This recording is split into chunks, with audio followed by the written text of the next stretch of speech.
محمد وعلى آله وصحبه وسلم أجمعين. الحمد لله إخوة الإيمان إلهي بمهدي الشكر سكالة إن شاء الله تعالى ما أنت وحان جعليستي قصة أنكو أركي سوشيال ميديا ودور لغضو اللو ترجمي إن أن إذن لو داقو حلقي ياباني أديني قصة أيضا سامين دونتو إلهي سبحانه وتعالى إنه نوع أنفع الرجين هيا قصة وحكا عذب على دها ودمدا يرب تأتولة كميدا نين إمام بلا عيمي وحنا لو عيني إمامك أسجا إنه ميل تولا إمامك نوضو إمامك أسجا وحالي حافظ القرآن بوها دين كان إلهي سبحانه وتعالى سفي عن بوبر الدين كوا ويقاني توحيد كنت إنه تولد أسجا إمام النقضه دتك تولد الدجنة وصلاته هجاميو خير كإيوناج يخطبوين كإبرامج الدين كانوا هجاميو سيدا عدد عبد رمضان بإيمان جرتباليري وحنا أهل قريض جعلان جرين بشهر رمضان إن كبر التمان إن إمامكو أي أفريان ومالن بإمامك قريبو كأفر جرباليري وإذ بأمرك شاكين هي قصة نقول على وحيليه مالن مالمها كميدا إمامك بأنا لسو أفري طبعا وإمامك تولد وقف ما أركيس أهل خير أهل قد ينهيو إمامك أسجأها أفرك بأوكينين زوج كيبا ما أركيس الله أفري أما أبيه رير كساد أتقانان markay afureen ay dhaqaaqeen taraawixdii ay aadeen sida caadadu ay tahay haweeneydii hadda waxay u maadeen alaabtii guriga imaacuntii wixii inay qaado ay aruuriso waxay si mufaaja'a ula kulantay lacag miiska saarneed oo ma arkaysa muayyan ahayd oo meeshii u lim waxay istir wax laga yaabaa zoojkaaga inuu qaaday ilaa asagii imaamkii baa meesha ku wada afurayay hadda zoojkii baa taraawixdii ka soo noqday markaas ay tir lacagtii miiska saarneed oo meesha ku afuraysan agteeda taalay ma waad aragtay markaas urmay aniga ma ahan qaadin markaas ay hadaba yaa qaaday aniga lacagtii waan ma arkin adigana ma qaadan baad leedahay hadda yaa qaaday ruuxa kaliya ee marka ayda guriga kula nool waa cunug yar oo radiica oo ay dhaleen oo ma arkaysa naaska marka nooga cunuga yar iyo aniga iyo adiga imaamka ma oyaane maanta gurigan qof kale ma soo galin baa lisiri markiiba waxa ma arkaysa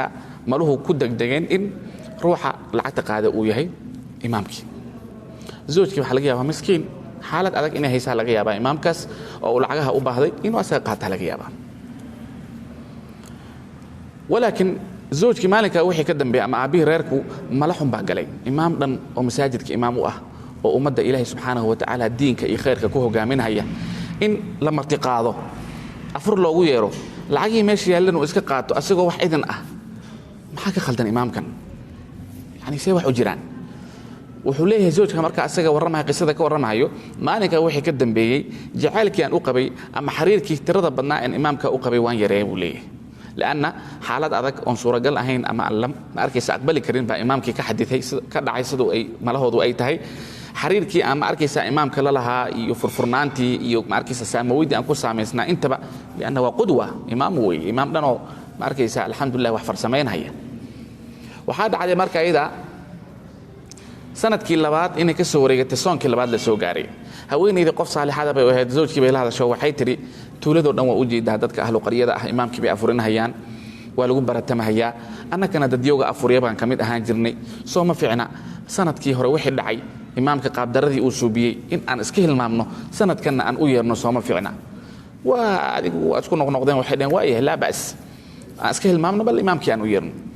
imaamkii bay maalin kale u yeereen sida caadada ahayd oo soonkii ama sanadkii labaad oo soonkiisii ah markii la afuray kadib baa zoojkii wuxuu yiri bal imaamka iskaga sheeg wixii wuxuu yiri imaamu bal waran sanadkan Soomaalida arkaynin xiriirkii aan kula lahaa iyo saamawidi aan kugu saameysnaa iyo kugu dhawaashii aan kugu dhawaa inay wax iska bedeleen oo xataa sidii hore aan kugu salaamaynin Soomaalida arkin imaamku wuxuu waan dareemay inay wax iska bedeleen walaakin waxaan islahaa kulli wax un baa jiray oo ku sheegi doona mashquulkayga ma arkaysa iga tambadiyay buu yiri markaas uu imaamu sanadkii hore markaan nala afurtay sidaan oo kale lacag miiskan saarneed oo afurka meeshii taalay qayb ka ahayd oo taalay meesha ma adiga qaaday markaas uu riyaa imaamka aniga qaaday buu yiri markaas odayga soo boodo wuxuu yiri oo inta lacagti qaaday miyaad hadana ku dhiirantooda noo sheegaynin yani imaam maxaa ka khaldan see wax u jiraan markaas uu imaamkii wuxuu guda galay inuu iska ooyay buu guda galay markaas ninkii wuxuu yiri imaam oo hinta jooji goreer islaameed baad ka soo afurtay lacag baad qaaday hadana noomaadan sheegin hadana waad ku sii indhacado lacagti aniga qaaday baad leedahay imaamkii oo hinta markuu dhameystay kadib wuxuu ku yiri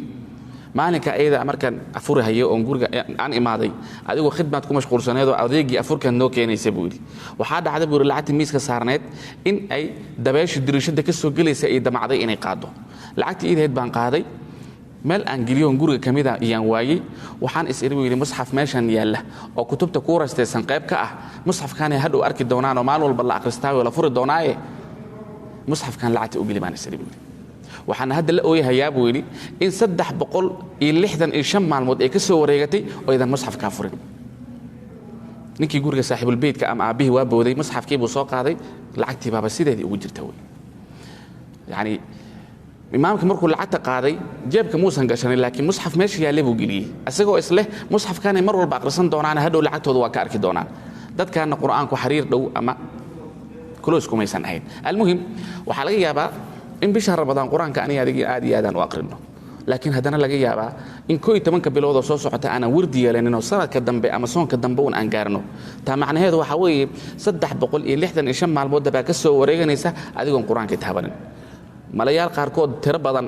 oo laga yaabo inaan dad qaarkood u qaadno ama ehelhaada ama qaraabaha ahaato sidaas oo kale inay ku dhamaataa laga yaaba waxaan ilaahay subxaanahu wa ta'ala ka rajaynayaa in adigina ahlu quraan naga dhigo dadka ilaahay subxaanahu wa ta'ala quraankiisa xariir dhowl leh oo quraanka ku wardiyo akhrista inuu ilaahay subxaanahu wa ta'ala naga dhigo qisada noocaas oo kale tan ilaahay uusan nala kulan siinin bal ilaahay subxaanahu wa ta'ala inuu cibra naga siiyo oo ilaahay nagu anfaco